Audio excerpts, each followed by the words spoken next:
Hello everyone, welcome to my class. I am 𝐒𝐨𝐻𝐢𝐬𝐴. Before I begin the class, there is a small clarification regarding there is a bird on the tree and there is a bird in the tree. అంటే ఈ there is a bird on the tree చెప్పాలా, there is a bird in the tree చెప్పాలా అనేది కొంచెం కన్ఫ్యూజన్గా ఉంది చాలామందికి. So I want to clarify that. ఏంటంటే ఎపిసోడ్ 9లో నేను క్లియర్గా చెప్పాను ఏమనంటే there is a bird on the tree కరెక్టే, there is a bird in the tree కరెక్టే. మీకు అప్పుడు ఎక్స్ప్లెయిన్ చేశాను. ఆన్ అనేది చాలా సందర్భాల్లో వాడినప్పటికీ ఒక సందర్భం ఏమిటంటే టాప్ మోస్ట్ పాయింట్లో ఉన్నప్పుడు మనం దేని మీదైనా సరే ఆ పైన ఉన్నప్పుడు మనము ఆన్ అనే ప్రిపోజిషన్ వాడతామని చెప్పాను. దాన్ని రీజనింగ్గా తీసుకొని చెట్టు మీద టాప్ పాయింట్లో కనుక ఏదైనా పక్షి ఉన్నప్పుడు there is a bird on the tree అని చెప్పండి. ఆ టాప్ పాయింట్లో కాని పక్షంలో ఎక్కడ ఉన్నా సరే there is a bird in the tree అని చెప్పండి అని చెప్పాను. సరే చాలామంది తర్వాత కొంచెం అది డైజెస్ట్ చేసుకోవడానికి కొంచెం కష్టమైన పాయింటే అది. ఎందుకంటే there is a bird in the tree అనేది సాధారణంగా మీరు ఎక్కడ వినరు. దానికి కారణం లేకపోలేదు. ఏంటంటే మనుషులు, జీవులు, మనుషులని కాదు, ఆర్గానిజమ్స్ ఎలా అయితే ఎవల్యూషన్కి లోనవుతాయో అదేవిధంగా భాష కూడా పరిణామం చెందుతుంది. ఈ భాష పరిణామం చెందే క్రమంలో ఒకప్పుడు కరెక్ట్ అయింది, ఇప్పుడు ఇన్కరెక్ట్ కావచ్చు. ఒకప్పుడు ఇన్కరెక్ట్ అయింది, ఇప్పుడు కరెక్ట్ కావచ్చు. కొన్ని సందర్భాల్లో ఆ పద నిర్మాణమే అంటే వర్డ్ ఫార్మేషనే మారిపోతుంది. అర్థం అదే ఉంటుంది, కానీ పదము మనం పలికే విధానం మారిపోతుంది. అర్థమైందా? చిన్న ఎగ్జాంపుల్ చెప్తా వినండి. ఏంటంటే ఒకప్పుడు ఉస్తాద్, ఉస్తాద్ అంటే అదొక పర్షియన్ వర్డ్. పర్షియా నుంచి మనకు దిగుమతి అయినటువంటి పదం ఉస్తాద్. అది మనం తెలుగులోకి వచ్చేటప్పటికి వస్తాదు అయింది. ఉస్తాద్ అనే దానికి ఒరిజినల్ అర్థం ఏంటంటే ఉపాధ్యాయుడు అని అర్థం. ఉపాధ్యాయుడు, టీచర్. టీచర్ని ఉస్తాద్ అంటారు. తర్వాత అది కాలక్రమేణా ఆ మీనింగ్లో అర్థ సంకోచం జరిగి ఆ మీనింగ్లో కన్స్ట్రిక్షన్ జరిగి కన్స్ట్రిక్ట్ అయిపోయింది మీనింగ్. అంటే బౌండరీస్ ఏర్పడింది. ఏమిటి? తర్వాత కాలంలో మల్ల యుద్ధం చేసేటటువంటి విద్యార్థులకి శిక్షణ ఇచ్చేటటువంటి ఉపాధ్యాయుడిగా అది పరిగణించబడింది. మొదట్లో ఉపాధ్యాయుడు, టీచర్. తర్వాత కాలంలో అది మల్ల యుద్ధం చేసేటటువంటి కుస్తీలు పడతారు కదా, వాళ్ళకి ట్రైనింగ్ ఇచ్చే టీచర్కి ఉస్తాద్ అనే పేరు వాడుకలోకి వచ్చింది. తర్వాత కాలంలో ఏమైంది? ఇంకా కాలం గడిచే కొద్దీ ఎవరైనా సరే బాగా కండలు తిరిగి ఉంటే ఏం రోయ్ వస్తాదిలా తయారయ్యో అంటాం. అంటే ఏంటి? వాళ్ళ ఒక బాడీ బిల్డర్ని, బాగా కండలు పెంచిన వాడిని వస్తాదనే స్థాయికి దాని అర్థం కుదించుకుపోయింది. అయినప్పటికీ ఇప్పటికీ నార్త్ ఇండియాలో ఉస్తాద్ అంటే అర్థము టీచరే. అందుకే మనకి నార్త్ ఇండియాలో ఫేమస్ భారతీయ సంగీతానికి చాలా గొప్ప సేవ చేసిన వాళ్ళు ఉస్తాద్ బిస్మిల్లా ఖాన్. షహనాయి వాయిద్యం, ఆయన భారతరత్న పొందినటువంటి గొప్ప సంగీత విద్వాంసుడు ఉస్తాద్ బిస్మిల్లా ఖాన్. ఇక్కడ ఉస్తాద్ అనేది గురువు గారు, టీచర్ అనే అర్థంలోనే వాడబడింది. అదేవిధంగా ఉస్తాద్ అమ్జద్ అలీ ఖాన్, అమ్జద్ అలీ ఖాన్ ఆయన సరోద్ ప్లేయర్, ఉస్తాద్ అమ్జద్ అలీ ఖాన్. అదేవిధంగా ఉస్తాద్ అల్లా రాఖా ఖురేషి, ఈయన అతి గొప్ప తబలా విద్వాంసుడు. సో ఇప్పటికీ నార్త్ ఇండియాలో అది ఉస్తాద్ అనే పదానికి టీచర్ అనే పేరులోనే ఉంది. కానీ మన దగ్గరకు వచ్చేటప్పటికి ఈ రోజున వస్తాదు అంటే బాగా కండలు పెంచిన వాడిని వస్తాదు అంటాం. అంటే మీనింగ్ అనేది రిస్ట్రిక్ట్ అయిపోయింది మన దగ్గర. అదేవిధంగా మీరు తెలుగులో మీరు చాలా ఎక్కువ సార్లు వినేటటువంటి పదం ఏంటంటే ఏంటది? బారసాల. చిన్నపిల్లలు పుట్టిన వెంటనే చంటి పిల్లలు ఉయ్యాల్లో వేసినప్పుడు వాళ్ళకి బట్టలు పెడతారు. అంటే ఒక చిన్న షర్ట్, అంటే దాన్ని జుబ్బా అంటారు, దాన్ని వేస్తారు. కొత్తగా బట్టలు పెడతారు పిల్లవాడికి కానీ, బాలుడికి కానీ, బాలికకు కానీ ఆ ఉయ్యాల్లో వేసిన తర్వాత బట్టలు పెడతారు. దాన్ని బారసాల అంటారు. మీ అందరికి వినే ఉంటారు ఇది బారసాల. ఏమిటి పదము? ఇది ఎక్కడ మనము వినలేదే. దీని అర్థం ఏంటి? అది బారసాల కాదు, దాని అసలు పేరు బాలసారే. దాని కరెక్ట్ నేమ్ చెప్పాలంటే బాలసారే. దాన్ని కాలక్రమేణా ఈ పలకటం సరే దాని అనేక మార్పులకు లోనై ఈ రోజునది బారసాలైంది. ఇంతకీ బాలసార అంటే ఏంటంటే, సారె అంటే చీర అని అర్థము. సారె అంటే చీర అని అర్థము. మనం చిన్నప్పుడు తెలుగు చదువుకున్నప్పుడు ప్రకృతి వికృతులను చదువుకున్నాం. మీకు గుర్తుందో మర్చిపోయారో తెలియదు. చీర అనేది ప్రకృతి, సారె అనేది వికృతి. ఇప్పటికీ పల్లెటూళ్ళల్లో చాలామంది ఆ కోస్తా జిల్లాల్లో చీర సారె అంటారు. ఇప్పటికీ చీర సారె రెండు కలిపి మాట్లాడుతుంటారు. ఆ సారె అంటే అర్థం ఏంటంటే చీరకు వచ్చినటువంటి మార్పు, అది వికృతి. సో ఇక్కడ మరి పిల్లలకి చీర సారె ఎందుకు పెడుతున్నాము? సారె అంటే అర్థము, చీర అంటే అర్థము మనం అనుకునే విధంగా ఈ రోజున స్త్రీలు ధరించేటటువంటి వస్త్రం కాదండి. తిక్కన మహాభారతం దగ్గర నుండి శ్రీనాథుని వరకు చీర అన్న కోక అన్న, చీర అన్న కోక, కోక అన్న స్త్రీ పురుషులు ఇద్దరూ ధరించేటటువంటి వస్త్రము అని దానికి అసలైనటువంటి మీనింగ్ ఏంటది? చీర అన్న కోక అన్న స్త్రీ పురుషులు ఇద్దరూ ధరించేటటువంటి వస్త్రం అది. కాలక్రమేణా పరిణామం చెంది పదము చీర అన్న కోక అన్న దాని అర్థము కుదించుకుపోయి, అంటే కన్స్ట్రిక్ట్ అయిపోయి కేవలము స్త్రీలు ధరించేటటువంటి వస్త్రముగా ఈ రోజున మనము పరిగణిస్తున్నాం దాన్ని. కానీ దాని పుట్టుకేంటి? స్త్రీ పురుషులు ఇద్దరు. ఆయన తిక్కన మహాభారతంలో రాస్తాడు ఆ విషయము, శ్రీనాథుడు కూడా రాస్తాడు. కోకం చుట్టి తినేని అనేది ఒకడు రాస్తాడు శ్రీనాథుడు. సో కోక అంటే స్త్రీలు పురుషులు ఇద్దరూ ధరించే వస్త్రం. కాబట్టి ఇక్కడ ఏం చేస్తున్నాం మనం? ఆ జన్మించినటువంటి బాలుడికో బాలికకో బట్టలు పెడుతున్నాం, సారె పెడుతున్నాం. సారె అంటే అర్థం ఏంటంటే వస్త్రములు, నూతన వస్త్రములు పెడుతున్నాం మనం. దాన్ని బాలసార అని, బాలసారే అనాలి, బాలసారే. ఈ రోజున కనుక మీరు వెళ్ళిపోయి మీరు ఎవరికైనా ఇన్విటేషన్ ఇస్తూ ఏమండి ఈరోజు మా అబ్బాయిది బాలసార అని చెప్పారనుకోండి, మిమ్మల్ని పిచ్చోడు చూసినట్టు చూస్తారు. ఎందుకు? ఈ రోజున దాని అర్థం ఆ పదమే రూపాంతరం చెందింది. అర్థం అలానే ఉంది, బట్టలు పెట్టడం అని అర్థం అలానే ఉంది, కానీ పరిణామ క్రమంలో పద నిర్మాణమే మారిపోయింది, ఫార్మేషన్ ఆఫ్ వర్డే మారిపోయింది. బాలసారె కాస్త బారసాల అయిపోయింది. అదేవిధంగా ఇప్పుడు నేను ఎందుకు ఇదంతా ఉపోద్ఘాతం చెప్పానంటే, there is a bird on the tree చెప్పాలా, there is a bird in the tree చెప్పాలా అనేది రెండు సెంటెన్స్లు కరెక్టే అని చెప్పాను మీకు. కానీ ఈ రోజున there is a bird in the tree అని ఎవరు వాడటం లేదు. కాబట్టి ఆ ఫ్లో అంటే ప్రవాహానికి ఎదురు ఈదితే దానికి చాలా మూల్యం చెల్లించుకోవాల్సి ఉంటుంది. కోర్స్ దాని రివార్డ్స్ దానికి ఉంటాయి. సో ఇప్పుడు మీరు there is a bird in the tree అని చెప్తే విన్నవాడు మిమ్మల్ని ఇట్లా అనుమానంగా చూస్తాడు, ఇదేంటి ఈ చిన్నది కూడా రాదా అని.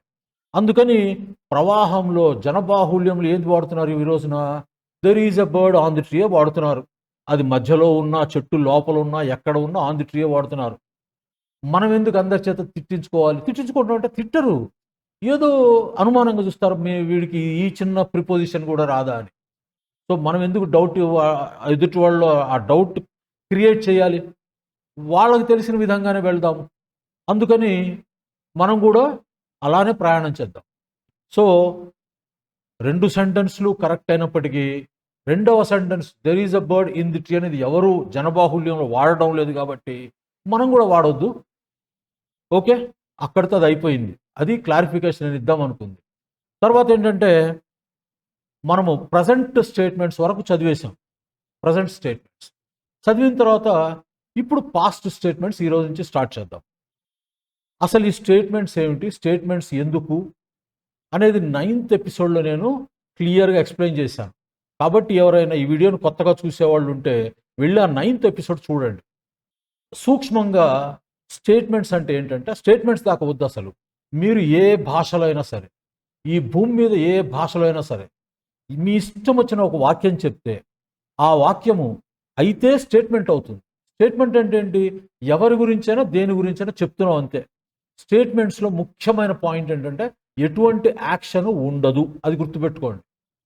సో మీరు ఏది మాట్లాడినా, ఏ సెంటెన్స్ ఏ భాషలో మాట్లాడినా అది అయితే స్టేట్మెంట్ అయి ఉండాలి, లేదా పొసెషన్ అయి ఉండాలి, లేదా యాక్షన్ అయి ఉండాలి. ఈ మూడు తప్పించి భాషలో ఇంకొక వాక్యం మీరు ఫ్రేమ్ చేయడానికి, మాట్లాడడానికి అవకాశమే ఉండదు. అది అయితే స్టేట్మెంట్ అవ్వాలి, లేదా పొసెషన్ అవ్వాలి, లేదా యాక్షన్ అవ్వాలి. అందుకని నేనేం చేశానంటే యాక్షన్స్ తర్వాత నేర్చుకుందాము. ఎందుకయ్యా అంటే స్టేట్మెంట్స్, పొసెషన్స్ నేర్చుకోవటానికి మనకి గ్రామర్ అవసరం లేదు. కాబట్టి ముందు మనము స్టేట్మెంట్స్ నేర్చేసుకుందాం. తర్వాత పొసెషన్స్ నేర్చుకుందాం. పొసెషన్స్ అంటే కలిగి ఉండటం, అది నేర్చేసుకుందాం. తర్వాత మనం యాక్షన్స్లోకి వెళ్దాం. అర్థమైందా? కాబట్టి ఇప్పుడు మనం ఏంటంటే ఈ స్టేట్మెంట్స్లో ప్రజెంట్ స్టేట్మెంట్స్ ఆల్రెడీ చెప్పాను. ప్రజెంట్ స్టేట్మెంట్స్ దేనితోటి మనం ఫామ్ చేస్తామంటే యామ్ కానీ, ఈజ్ కానీ, ఆర్ కానీ, ఈ 3 పదాలు ఉపయోగించి మనం స్టేట్మెంట్స్ తయారు చేస్తాం. యామ్ అనేది నేను చెప్పలేదు. ఎందుకంటే ప్రొనౌన్స్ను ఉపయోగించి మనం తయారు చేసినప్పుడు అక్కడ యామ్, ఈజ్, ఆర్ అక్కడ కూడా వస్తాయి. అంటే సబ్జెక్టివ్ కేసులో ఉన్నటువంటి pronouns I, we, you, they, he, she, it, వాటిని ఉపయోగించి మనం స్టేట్మెంట్స్ కూడా తయారు చేస్తాం. అది ఈ స్టేట్మెంట్స్ నేర్చుకున్న తర్వాత వాటికి వెళ్దాం. కాబట్టి నేను అక్కడ ఐ అనేది వాడలేదు కాబట్టి యామ్ అనేది తీసేశాను. ఇక మిగిలినవి ఈజ్, ఆర్. ఈజ్, ఆర్ తోటి మీకు ప్రజెంట్ స్టేట్మెంట్స్ చేయడం నేర్పించాను. ఇప్పుడు పాస్ట్ స్టేట్మెంట్స్. పాస్ట్ స్టేట్మెంట్స్లో ఏమవుతుందంటే ఇక్కడ మనం దేని సహాయం తీసుకుంటామంటే వజ్, వర్ యొక్క సహాయం తీసుకుంటాం. ప్రజెంట్ స్టేట్మెంట్స్లో ఈజ్ కాస్త ఇక్కడ వజ్ అవుతుంది, అక్కడ ఆర్ కాస్త పాస్ట్లోకి వచ్చేటప్పుడు వర్ అవుతుంది. ఈ రెండు గుర్తుపెట్టుకోండి. ఈజ్ మరి వజ్ వాడాలా, వర్ వాడాలా అనేది దేని మీద డిపెండ్ అవుతుందంటే ఆ స్టేట్మెంట్లో ఉన్న సబ్జెక్ట్ని అనుసరించి ఇది వజ్ వాడాలా, వర్ వాడాలా అని మనం డిసైడ్ చేస్తాం. సబ్జెక్ట్ కనుక ప్లూరల్ అయితే వర్ వాడతాము, సబ్జెక్ట్ కనుక సింగులర్ అయితే మనము వజ్ వాడతాం. సో సబ్జెక్ట్ కనుక ప్లూరల్ అయితే వర్ వాడతాము, సబ్జెక్ట్ కనుక సింగులర్ అయితే వజ్ వాడతాం. అంతవరకు గుర్తుపెట్టుకోం. తర్వాత కొన్ని పాస్ట్ స్టేట్మెంట్స్ చూద్దాం. ఇందులో కూడా మళ్ళీ మనకి పాస్ట్లో కూడా past positive statements, past negative statements, పాస్ట్లో క్వశ్చన్స్ ఎలా అడగాలి అన్నీ ఉంటాయి. ప్రజెంట్ స్టేట్మెంట్స్ ఎలా అయితే ఉన్నాయో ఇక్కడ కూడా అన్నీ ఉంటాయి. సో ఇక్కడ కొన్ని పాస్ట్ స్టేట్మెంట్స్ చూద్దాం. Right. There was a beautiful sunset yesterday evening. There was a beautiful sunset yesterday evening. So నిన్న ఈవినింగ్ ఒక అద్భుతమైనటువంటి, అందమైనటువంటి సన్సెట్ని మనము చూడడం అని కాదు, అక్కడ ఉన్నది. నిన్న సాయంత్రము there was a beautiful sunset yesterday evening. తర్వాత there were 3 books on the shelf. There were 3 books on the shelf. Okay. ఇక్కడ ఏంటి, ఇక్కడ నేను మరి టైం ఇవ్వలేదు, టైం మార్కర్ ఇవ్వలేదు. ఫస్ట్ సెంటెన్స్లో ఎస్టర్డే ఈవినింగ్ అని ఇచ్చాను. ఇక్కడ వచ్చేటప్పటికి నేను టైం మార్కర్ ఇవ్వలేదు. ఇక్కడ ఏం సెంటెన్స్ మామూలుగా ఇచ్చేసాను, there were 3 books on the shelf అన్నాను. సో ఇక్కడ ఇందులో టైం మార్కర్ లేకపోయేటప్పటికి మరి మీరు ఎలా దీన్ని గుర్తించాలి? ఎలా గుర్తిస్తారంటే అందులో ఉన్నటువంటి వర్బ్ ఏమిటి? వజ్. వజ్ కానీ వర్ కానీ ఉందంటే అది పాస్ట్ స్టేట్మెంట్, అందులో యాక్షన్ ఉండకూడదు. సో వజ్, వర్లు ఉండి వాటిలో ఏదో ఒకటి ఉండి ఆ స్టేట్మెంట్లో కనుక యాక్షన్ లేని పక్షంలో అది పాస్ట్ స్టేట్మెంట్. కాబట్టి ఇక్కడ మనకి ఏం తెలుస్తుంది, ఎప్పుడు జరిగింది? ఇక్కడ చూడండి, there were 3 books on the shelf అన్నాను, నేను టైం ఇవ్వలేదుగా. మరి ఇప్పుడు దీన్ని ఎప్పుడు అని మీరు చెప్పాలంటే మీరు ఏం అర్థం చేసుకోవాలంటే there were 3 books on the shelf అంటే this statement was true at some point in the past. పాస్ట్లో ఎక్కడో ఒక సమయంలో ఈ స్టేట్మెంట్ కరెక్ట్. ఇప్పుడు కరెక్టా? ఇప్పుడు కరెక్ట్ కాదు. ఇప్పుడు గనక ఆ పుస్తకాలు ఇప్పుడు గనక ఉన్నట్లయితే మనం ప్రజెంట్లోనే చెప్తాంగా, there are 3 books on the shelf అని చెప్తాం కదా. కాబట్టి పాస్ట్ స్టేట్మెంట్ ఇచ్చామంటే అర్థం ఏంటంటే పాస్ట్లో టైం మార్కర్ ఇస్తే ఓకే, టైం మార్కర్ ఇవ్వని పక్షంలో మీరు ఏం గుర్తుపెట్టుకోవాలంటే ఓహో ఇది some point in the past, some time in the past, some point in the past, ఎప్పుడో పాస్ట్లో ఇది ఈ స్టేట్మెంట్ నిజము. అది ఇప్పుడు ఉందా? ఇప్పుడు లేదు. ఇప్పుడు ఉంటే ప్రజెంట్లో చెప్తాం. కాబట్టి పాస్ట్లో ఒక స్టేట్మెంట్ చెప్పామంటే అది ప్రజెంట్లో లేనట్లు మీరు అర్థం చేసుకోవాలి. రైట్. టైం మార్కర్ ఇవ్వకపోయినా మనకు వచ్చేటటువంటి నష్టము లేదు. టైం మార్కర్ ఉంటే ఆ స్పెసిఫిక్ టైంలో అది కరెక్ట్ అని చెప్తున్నాం. టైం మార్కర్ ఉన్న పక్షంలో ఏం చెప్తున్నాము, ఇది ఏదో ఒక పాస్ట్ టైంలో ఈ సెంటెన్స్, ఈ స్టేట్మెంట్ కరెక్ట్ అని గుర్తుపెట్టుకోవాలి. Right. There were several people at the bus stop. There were several people at the bus stop. So bus స్టాప్లో చాలామంది ఉన్నారు. ఎప్పుడు? Some time in the past. అది ఎప్పుడు? నిన్న, మొన్న, 10 రోజుల క్రితం మనం చెప్పడం లేదు. పాస్ట్లో ఒక టైంలో బస్ స్టాప్లో చాలామంది ప్రజలు ఉన్నారు, అంతవరకే మనం చెప్తుంది. There was a power outage in the neighbourhood. There was a power outage in the neighbourhood. నైబర్హుడ్లో పవర్ పోయింది. ఎప్పుడు పోయింది మనకు అనవసరం. పాస్ట్లో పోయింది ఎప్పుడో. నిన్న రాత్రి పోయిందా, మొన్న రాత్రి పోయిందా, నెల క్రితం పోయిందా మనం చెప్పటం లేదు. పాస్ట్లో at some point of time there was a power outage in the neighbourhood. Neighbourhood అంటే అర్థం ఏంటంటే ఒక చిన్న కాలనీని, ఇప్పుడు మీరు ఉంటున్నటువంటి మీ ఇంటి పరిసర ప్రాంతాలను నైబర్హుడ్ అంటారు. మీ ఇల్లే ఉండక్కర్లేదు, ఎక్కడైనా సరే మీ ఇల్లు ఉంటే our neighbourhood or my neighbourhood అంటాం.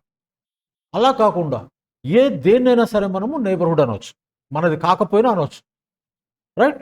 ఒక చిన్న కాలనీని, ఒక చిన్న కమ్యూనిటీని మనము నైబర్హుడ్ అంటాం. తర్వాత there were many stars in the night sky. There were many stars in the night sky. So night స్కైలో ఒకానొక టైంలో పాస్ట్లో చాలా నక్షత్రాలు ఉన్నాయి అని చెప్తున్నాం. There was a spider on the wall. There was a spider on the wall. అర్థమైంది కదా, ఈ సెంటెన్స్లో పెద్ద ఇదేం లేదు కదా. తర్వాత there were 5 missed calls on my phone. There were 5 missed calls on my phone. In my phone అని చెప్పకూడదు, ఆన్ మై ఫోన్ అనే చెప్పాలి. So there were 5 missed calls on my phone. So some time in the past నా ఫోన్లో 5 missed calls ఉన్నాయి. There was a time when people used typewriters. There was a time when people used typewriters. ఇప్పుడు పిల్లలకి type writers అంటే తెలియదు, కానీ 1980s early 90s వరకు ఈ కంప్యూటర్స్ లేవు. సో ఆ టైంలో అందరూ టైప్ రైటర్స్ వాడారు. అందుకోసం ఆ సెంటెన్స్ చెప్పామంటే there was a time when people used typewriters అనే సెంటెన్స్ ఫ్రేమ్ చేశాం. There were delicious cookies on the table. There were delicious cookies on the table. There was a car accident on the highway. There was a car accident on the highway. Highway మీద car accident జరిగింది. There were dark clouds in the distance. There were dark clouds in the distance. So ఎక్కడో దూరంగా ఆకాశంలో నల్లటి మేఘాలు ఉండి ఉన్నాయి at some time in the past. అది ఎప్పుడో మనం చెప్పటం లేదు. తర్వాత there was a sudden change in the weather. There was a sudden change in the weather. So వాతావరణంలో ఆకస్మిక మార్పులు జరిగినాయి. ఎప్పుడో పాస్ట్లో. There were footsteps on the sand. There were footsteps on the sand. ఏంటి, ఇసుక మీద ఏవో పాదముద్రలు ఉన్నాయి. There was a long queue at the movie theatre. There was a long queue at the movie theatre. Movie theatre దగ్గర పెద్ద line ఉండింది. There were fireworks lighting up the sky. There were fireworks lighting up the sky. ఆ రాత్రిపూట స్కైలో ఈ fire works కాల్చడం వల్ల బాగా వెలుతురు వచ్చిందనే సందర్భంలో వాడాం. There was a sense of excitement in the air. There was a sense of excitement in the air. ఇది చాలాసార్లు చెప్పుకున్నాం మనము. అంటే ఈ పక్కన అంటే మన చుట్టూతో ఉన్నటువంటి ఎన్వైర్న్మెంట్, ఈ పరిసరాలన్నీ ఒక ఎక్సైట్మెంట్తో, యుఫోరియాతో ప్రజలందరూ ఆవేశం కాదు అది, ఇన్ ఎ పాజిటివ్ సెన్స్, ఏదో బ్రహ్మాండంగా జరుగుతుంది అనేటటువంటి ఒక యుఫోరియాలో తిరుగుతుంటారు. దాన్ని సెన్స్ ఆఫ్ ఎక్సైట్మెంట్ అంటాం. తర్వాత there were old photographs scattered on the table. There were old photographs scattered on the table. Scattered అంటే మీకు ఇప్పటికి చాలాసార్లు చెప్పాను, అంటే ఒక డిజార్డర్లో ఏది ఎలా పడితే అలా ఉండటాన్ని స్కాటర్డ్ అంటాం. ఎవరన్నా వేస్తే దే స్కాటర్డ్ అంటాం. కాబట్టి ఇక్కడ ఏంటి, there were old photographs scattered on the table. So ఆ పాత ఫోటోగ్రాఫ్స్ అన్ని చిందరవందరగా టేబుల్ మీద పడవేసి ఉన్నాయి. ఎవరు పడవేయలేదు, పడవేసి ఉన్నాయి. There was a mistake in the final report. ఆ ఫైనల్ రిపోర్ట్లో ఒక మిస్టేక్ ఉండింది. తర్వాత there was a loud noise coming from the basement. There was a loud noise coming from the basement. Basement నుంచి ఒక లౌడ్ నాయిస్ వస్తూ ఉండింది. There was a time when I use to live in that neighbourhood. There was a time when I use to live in that neighbourhood. So suppose ఎవరన్నా friend తోటి కలిసి మన సిటీలోనే ఇంకొక దగ్గరికి ఎక్కడికో వెళ్ళి చెప్తాం, ఒకానొక కాలంలో నేను ఇక్కడ నివసిస్తూ ఉండేవాడినని. అర్థమైందా? సపోజ్ మీరు ఏ ఆర్టీసీ క్రాస్ రోడ్స్లో ఉండి అమీర్పేట వెళ్ళారనుకోండి, అక్కడ ఒక కాలనీలో తీసుకెళ్ళి పర్టికులర్గా చూపించడం కోసం కాదు, ఆ పరిసర ప్రాంతాల్లో తిరుగుతున్నప్పుడు చెప్తారు మీరు, ఒకానొక టైంలో నేను ఇక్కడ నివసిస్తూ ఉండేవాడినని. అటువంటి సందర్భంలో చెప్తాం ఇది. There was a time when I use to live in that neighbourhood. తర్వాత there was a book on the table but now it is gone. There was a book on the table but now it is gone. ఇంతకుముందు పాస్ట్లో ఇక్కడ ఒక పుస్తకం ఉండేది ఆ table మీద, ఇప్పుడు లేదు, పోయింది. So but now it's gone, ఇప్పుడు లేదు, అంతే కదా. తర్వాత there was a cat on the fence. There was a cat on the fence. ఆ ఫెన్స్ మీద క్యాట్ ఉంది. There was a long queue outside the concert venue. There was a long queue outside the concert venue. Concert అంటే live performance, live musical performance, ఏదైనా దాన్ని concert అంటాము. తర్వాత venue, venue అంటే వేదిక. So ఇప్పుడు రవీంద్ర భారతి, త్యాగరాయ గాన సభ అటువంటి ప్లేసుల్లో జరిగేటటువంటి ఆ సంగీత కార్యక్రమాలను మనము కన్సర్ట్స్ అంటాం. పాటలు పాడొచ్చు, మ్యూజిక్ అయి ఉండొచ్చు, ఎనీథింగ్. ఆ పబ్లిక్ పర్ఫార్మెన్స్ని మనం కన్సర్ట్ అంటాం. Right. There was a mistake in the calculations. క్యాలిక్యులేషన్స్లో ఒక మిస్టేక్ ఉంది. There was a knock on the door in the middle of the night. There was a knock on the door in the middle of the night. ఎప్పుడు, ఏ రాత్రో చెప్పడం లేదు, గడిచిపోయిన రాత్రులలో ఒక అర్ధరాత్రి పూట తలుపు చప్పుడైంది, తలుపుని ఎవరో కొట్టారు, తలుపు నాక్ చేశారు. There was a lot of traffic on the highway this morning. There was a lot of traffic on the highway this morning. ఇక్కడ అర్థమేంటి, ఇక్కడ పాస్ట్ టెన్స్ యొక్క, అంటే పాస్ట్ టైం యొక్క రెఫరెన్స్ ఎలా వస్తుందంటే దిస్ మార్నింగ్ అని వాడాము. మరి దిస్ మార్నింగ్ అని వాడితే ఈ క్షణం అని కాదు. మీరు ఈ విషయాన్ని సాయంత్రం రాత్రిపూట చెప్పినప్పుడు, అబ్బా ఉదయం ట్రాఫిక్, హైవే మీద ట్రాఫిక్ చాలా ఎక్కువ ఉంది అనే సెన్స్లో చెప్పినప్పుడు ఈ సెంటెన్స్ వాడతారు. So there was a lot of traffic on the highway this morning. This morning ఇక్కడ వాడినప్పటికీ దీని అర్థం ఏంటంటే ఇది పాస్ట్ టెన్సే. ఈరోజు ఉదయం హైవే మీద చాలా ట్రాఫిక్ ఉంది. ఎప్పుడు చెప్తున్నావు ఈ విషయము? సాయంత్రము రాత్రిపూట చెప్తున్నావు. ఆ మార్నింగ్ అయిపోయింది, అప్పుడు ఇది పాస్ట్ టెన్స్ అనమాట. తర్వాత there was a party at their house last weekend. There was a party at their house last weekend. ఇక్కడ టైం రిఫరెన్స్ ఇచ్చాం కదా, లాస్ట్ వీకెండ్ అని. సో పోయిన వారాంతము, వీకెండ్ అంటే వారాంతం, శని ఆదివారాలు. There was a party at their house, ఇందులో టైం రెఫరెన్స్ ఉంది కాబట్టి ప్రాబ్లం లేదు. There were many people in the park. There were many people in the park. Okay. There were several books on the shelf but now they are gone. So షెల్ఫ్లో చాలా పుస్తకాలు ఉండేవి, ఇప్పుడు అన్నీ పోయినాయి. But now they are gone. There were fresh flowers on the table. Table మీద fresh flowers ఉండేవి ఒక పాస్ట్లో. There were dark clouds in the sky before the storm. There were dark clouds in the sky before the storm. ఈ తుఫానుకు ముందు ఆకాశంలో నల్లటి మేఘాలు ఇంతకు ముందు అలా ఉండినాయి, ఆ స్టార్మ్కి ముందు. There were footsteps approaching from behind. There were footsteps approaching from behind. So పాస్ట్లో వెనుక నుంచి ఎవరో ఆ నడిచిన చప్పుడు, footsteps, there were footsteps approaching అన్నాడు. ఇక్కడ సౌండ్ అనేది లేకపోయినా అప్రోచింగ్, మన వెనక వస్తున్నట్లు అనిపిస్తుంది. అంటే ఎలా అనిపిస్తుంది? మనకు ఆ సౌండ్ వింటేనే కదా తెలుస్తుంది. So there were footsteps approaching from behind. పాస్ట్లో ఎప్పుడో నా వెనుక ఎవరో నడిచిన విధంగా నాకు అనిపించింది. తర్వాత there were empty bottles scattered on the ground. There were empty bottles scattered on the ground. So empty bottles అన్నీ ఆ గ్రౌండ్ మీద చిందరవందరగా పడేసి ఉన్నాయి, ఇప్పుడు కాదు, ఉండేవి. There were 3 chairs in the waiting room. There were 3 chairs in the waiting room. Waiting రూమ్లో 3 చైర్స్ ఉండేవి, ఇప్పుడు ఉన్నాయా? ఇప్పుడు లేవు. There were no leftovers from dinner. There were no leftovers from dinner. Dinner చేయగా ఇంకా ఎటువంటి ఆహార పదార్థాలు మిగలలేదు. There were no leftovers from dinner. Dinner అయిపోయిన తర్వాత ఏం మిగలలేదు అనే సందర్భంలో ఇలా వాడతాం మనం. సో ఇవి past statements, past positive statements. దీనిలో నేను నోట్స్ ఇచ్చాను మీకు, ఇవన్నీ పీడిఎఫ్ ఫామ్లో ఇచ్చాను, ఇవి ఫైల్ చేసుకోండి. ఈ సెంటెన్సెస్ మనం ఎలా ఫ్రేమ్ చేసామనేది ఒకసారి అనలిటికల్గా ఆలోచించండి. ఆ సెంటెన్స్, ఆ స్టేట్మెంట్ చదివి ఓహో ఇలా ఫామ్ చేశారా అని కొంచెం ఆలోచించండి. తర్వాత వీటిని 1-4 సార్లు పైకి చదవండి. ప్రతి సెంటెన్స్ని అర్థం చేసుకోండి. ఏ సందర్భంలో ఈ స్టేట్మెంట్ని మనం వాడడం జరిగింది అవి చూడండి. తర్వాత నేను మళ్ళీ వీటికి హోంవర్క్ ఇచ్చాను.